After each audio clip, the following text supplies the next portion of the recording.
আমার বাবাকে সম্মান করার জন্য যদি আমি দাঁড়াতে পারি, আমার শ্বশুরকে সম্মান করার জন্য যদি আমি দাঁড়াতে পারি, আমার পীরকে আমার উস্তাদকে সম্মান করার জন্য যদি আমি দাঁড়াতে পারি, আমার নবীকে সম্মান করার জন্য দাঁড়াতে পারবো না কেন? এই যে একটা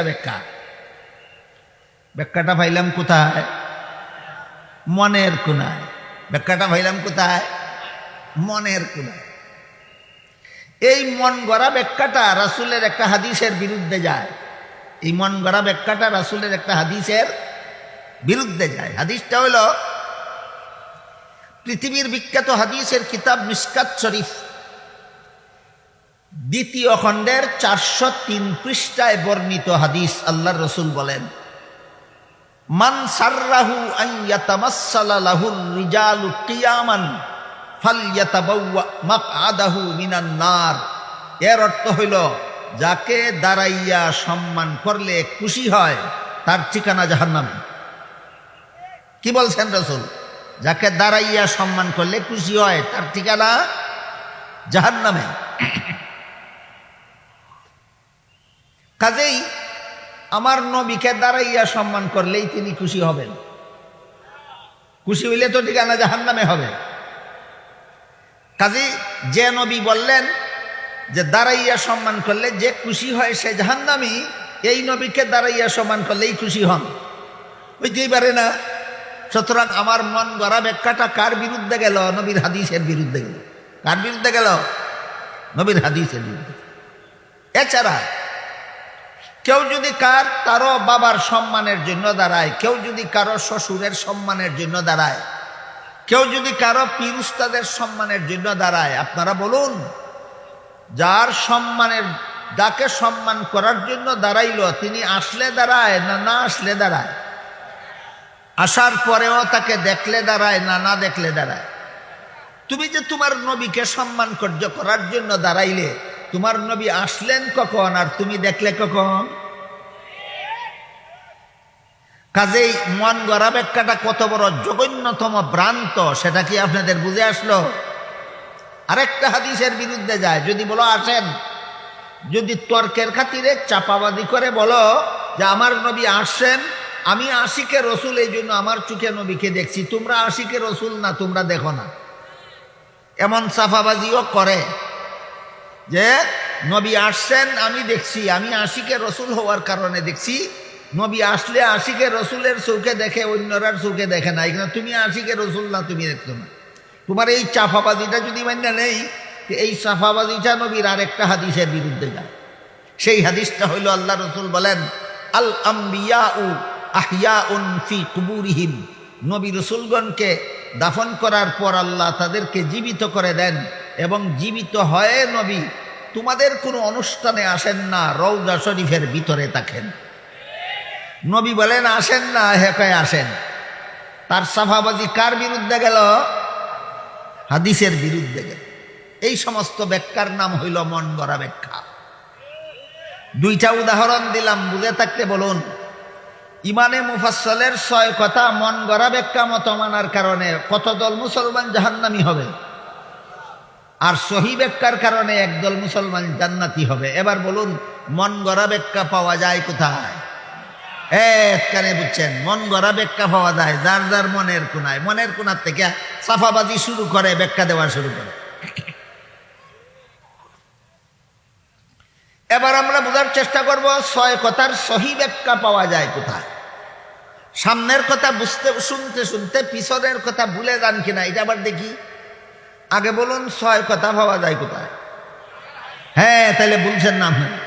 ইমানে মুফাসসলের 6 কথা পাওয়া যায় কুরআনে আর হাদিসে, আর 6 কথার সহি ব্যাখ্যা পাওয়া যায় আরো 2 ঠিকানায়।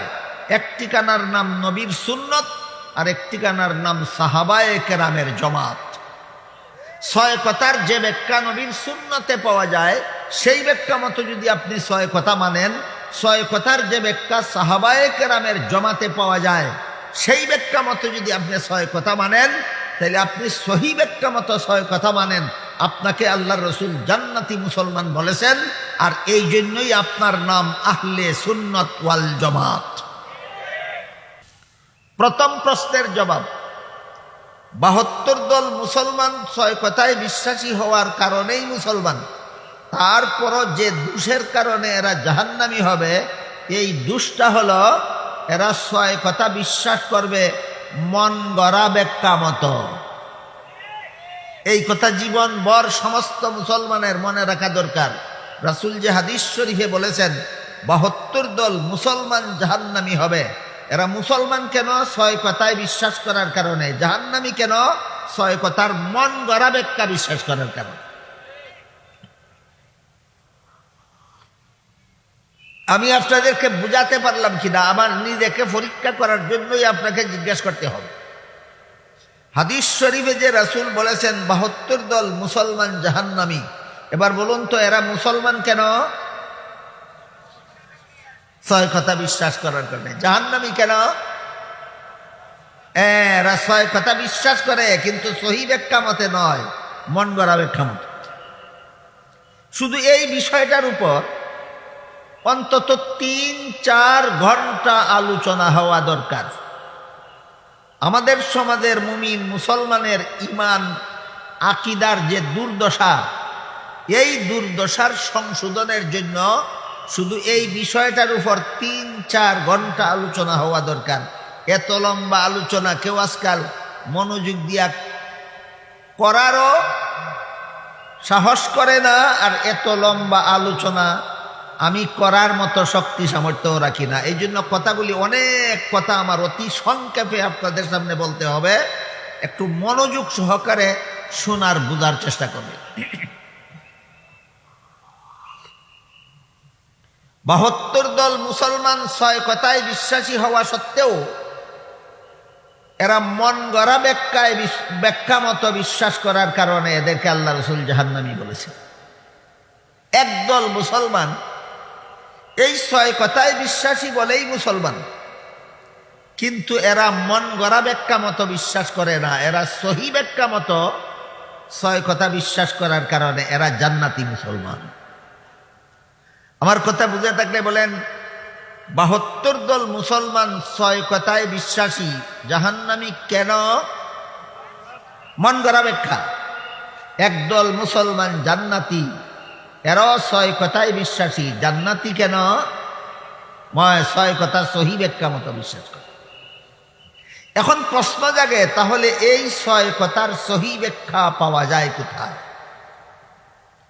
এর আগে আর একটা কথা মনে রাখতে হবে, 6 কথা পাওয়া যায় কোথায়, তারপরে আমরা বলবো 6 কথার সহি ব্যাখ্যা পাওয়া যায় কোথায়।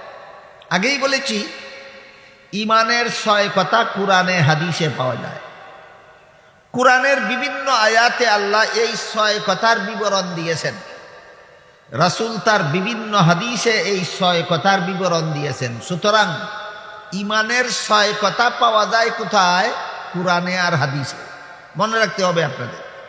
এই জন্য আমি আগেই বলেছি কয়েকটা কথা আমার বারবার বলতে হবে, যেন আমার বারবার বলার দ্বারা আপনাদের মুখস্থ হয়ে যায় এবং জীবনভর মনে রাখতে পারেন। ঈমানের 6 কথা পাওয়া যায় কোথায়? কোরআনে আর হাদিসে। এবার বোঝার চেষ্টা করি 6 কথার সহি ব্যাখ্যা পাওয়া যায় কোথায়। এর আগে আর একটু কথা বাকি, দেখে মন গড়া ব্যাখ্যা পাওয়া যায় কোথায়। এটা কোনো প্রশ্নের মতো প্রশ্ন না, জবাব দেওয়ার দরকার নাই। তারপরও যদি কারো বোঝার বাকি থাকে যে মন গড়া ব্যাখ্যা পাওয়া যায় কোথায়, তাদের জন্য বলি মন গড়া ব্যাখ্যা পাওয়া যায় মনের কোণায়। মন গড়া ব্যাখ্যা পাওয়া যায় কোথায়? মনের কোণায়।